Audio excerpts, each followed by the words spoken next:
Kita coba untuk jawab dulu ya. Yang pertama, pertanyaan adalah tentang qimah. Kalau bagi yang belum tahu, qimah itu adalah tujuan kita melakukan sebuah perbuatan. Itu qimah. Qimah itu beda dengan niat. Itu kita harus tahu. Qimah itu beda dengan niat. Qimah itu adalah tujuannya apa? Niat itu dari awal sampai akhir. Itu adalah niat. Artinya, qimah itu perlu ditentukan supaya kita tidak bingung indikasi apa yang kita jadikan sebagai cara untuk mengevaluasi suatu perbuatan. Bingung? Oke, sini saya kasih contoh lagi. Contoh ya. Kalau orang dagang niatnya apa? Qimahnya apa kalau orang dagang? Yang dicari apa? Untung, profit. Bisa dipahami? Bisa. Berarti kalau memang dia dagang dan qimah atau tujuan dia berdagang itu memang pengen dapat duit, maka dia akan berusaha semaksimal mungkin agar dapat untung yang paling besar. Paham ya? Apakah kalau orang pengen dapat untung niatnya bukan karena Allah? Niatnya karena Allah. Karena mencari uang yang halal itu diperintahkan oleh Allah. Maka kata Allah, orang-orang yang bekerja mencari nafkah yang halal itu salah satu cara menghapuskan dosa. Kata Rasulullah, ada dosa yang tidak bisa dihapus bahkan dengan sholat dan dengan puasa. Tapi bisa dihapuskan dengan bekerja keras mencari nafkah yang halal. Begitupun ketika Rasulullah memegang tangan seorang sahabat, tangannya kasar. Lalu Rasul mengatakan, ini tangan yang disukai oleh Allah dan Rasulnya. Kenapa? Karena tangan yang bekerja keras. Wah, gimana kita nih, megang keyboard doang. Ya itu artinya bekerja keras juga. Tapi maksudnya waktu itu kan orang cuma nebang kayu dan segala macamnya pakai tangan. Nah, maka niatnya tetap bekerja karena Allah. Tapi mencari profit itu harus. Maka kalau ada orang kerja mencari profit, perhitungannya semuanya sebab akibatnya harus profit. Contoh ya, kapan dia dikatakan untung? Ketika perhitungannya masuk.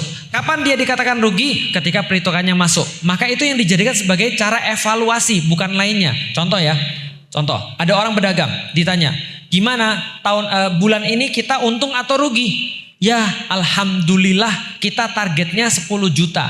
Tapi sekarang minus 3 juta. Tapi alhamdulillah ya, semoga Allah ridho. Enggak, salah.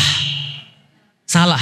Yang kamu cari apa dulu? Yang kamu cari adalah profit. Maka pertimbangan berhasil dan tidak berhasilnya adalah profit. Dan dosa enggak? Enggak. Karena semuanya niatnya karena Allah. Tapi sebaliknya, contoh yang kita mau cari adalah qimah misalnya spiritual. Bukan spiritual. Misalnya contoh kita mau cari adalah qimah atau tujuannya adalah pahalanya Allah misalnya. Maka contoh, kalau dicari pahalanya Allah, maka kita buat satu acara sedekah. Ternyata habis 10 juta. Nggak ada yang balik sama sekali. Apa yang kita bilang? Alhamdulillah ini sudah sesuai pada posisinya. Bisa difahami?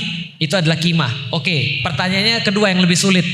Kalau saya jualan AC, lantas ke masjid saya kasih RAB, lalu pihak masjidnya bilang, katanya kamu itu muslim, kok sama masjid perhitungan? Ya kita sampaikan, Bapak ini mau masang AC atau mau masang pahala? Paham ya? Kalau mau masang AC, yang kita cari saya ini jualan AC, bukan nyari pahala, bukan nyari pahala. Pahalanya dari jualannya. Tapi AC ini memang saya jual, saya nyarinya profit. Bisa dipahami ya? Kalau Bapak pengen nyari yang sedekah harusnya bilang dari awal, jangan jual beli tapi minta sedekah. Maka perusahaan yang nanti datang juga sudah siap. Oh, memang saya nyarinya adalah pahala sedekah, bukan pahala jualan. Nah, kalau pahala sedekah yang dicari, maka nggak boleh untuk berhitungan tadi. Kasih yang terbaik buat masjid, kasih yang paling bagus buat masjid. Tapi kalau jualan, ya jangan yang lain. Paham ya? Kalau orang niat jualan, jangan niatnya dicampur dengan sedekah. Jualannya nggak bagus, sedekahnya jadi nggak bagus juga. Tapi kalau seandainya kita memang jualan, ya udah jualan aja. Pertanyaan berikutnya, kalau andai kan ada seseorang yang dia buat konten, taruhlah saya buat konten di YouTube, lalu ada AdSense-nya misalnya, dapat uang dari sana. Bagaimana cara kita untuk berniat atau menentukan qimahnya? Saya dakwah, qimahnya adalah dakwah, qimahnya adalah ruhiyah, qimahnya adalah mencari ridho Allah. Maka berapapun yang saya dapat, saya nggak peduli. Nah itu kalau qimahnya adalah ruhiyah. Tapi kalau kita buat YouTube pengen AdSense, maka yang dicari adalah duitnya, apapun materinya. Jelas sampai di sini beda? Kalau saya, yang penting materinya nyampe, berapapun duitnya saya nggak urus. Tapi kalau mulai duitnya yang saya cari, maka apapun materinya akan saya buat supaya duitnya nyampe. Kalau orang suka mandi lumpur, saya mandi lumpur. Kalau orang suka saya ribut rumah tangga, saya ribut rumah tangga.